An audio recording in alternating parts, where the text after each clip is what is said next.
Extended bodies का dipole moment निकालना बिल्कुल भी टफ नहीं है यार। इस सवाल में आप देख सकते हो कि हमारे पास एक सर्कुलर रिंग है जिसके कुछ पार्ट में पॉजिटिव चार्ज है और कुछ पार्ट में नेगेटिव चार्ज है जो यूनिफॉर्मली डिस्ट्रीब्यूटेड है।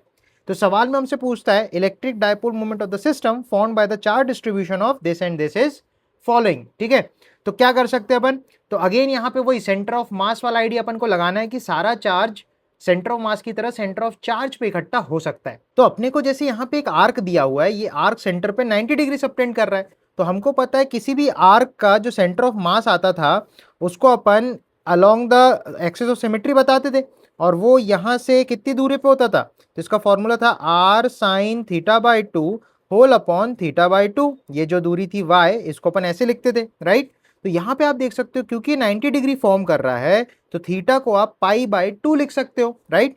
तो सेंटर ऑफ मास जैसे मैं निकालना चाह रहा हूँ उसी तरीके से सेंटर ऑफ चार्ज में निकालना चाह रहा हूँ। तो ये जो y आने वाला है, ये दूरी जो आने वाली बेसिकली, ये दूरी अपने को मिलेगी r इंटू साइन 90/2 मतलब 45 हो जाएगा, और डिवाइड में भी 90/2 माने पाई बाय 4 आ जाएगा। तो ये बन जाएगा साइन 45 1/√2 और 4 ऊपर चले जाएगा तो 4r/√2 पाई हो जाएगा।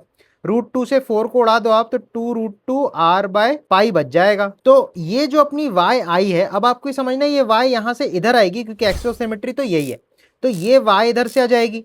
सिमिलरली आप सोचो नेगेटिव चार्ज को भी आप यहाँ पे रख सकते हो इस जगह पे, तो ये भी तो y हो जाएगी। तो कुल मिला के एट दी एंड अपने पास एक पॉजिटिव q चार्ज यहाँ रखा है, एक नेगेटिव q चार्ज यहाँ रखा है, और इन दोनों के बीच की सेपरेशन 2y है, राइट। तो dipole moment charge into separation करके बहुत इजीली आप लिख सकते हो। तो अगर मैं डायपोल मोमेंट P लिखता हूं तो P की वैल्यू क्या आ जाएगी, अपन लिखेंगे charge Q into separation 2 times of 2√2 r by pi. तो अपन लिख देंगे डायपोल मोमेंट की वैल्यू हो जाएगी 4√2 QR बाय पाई।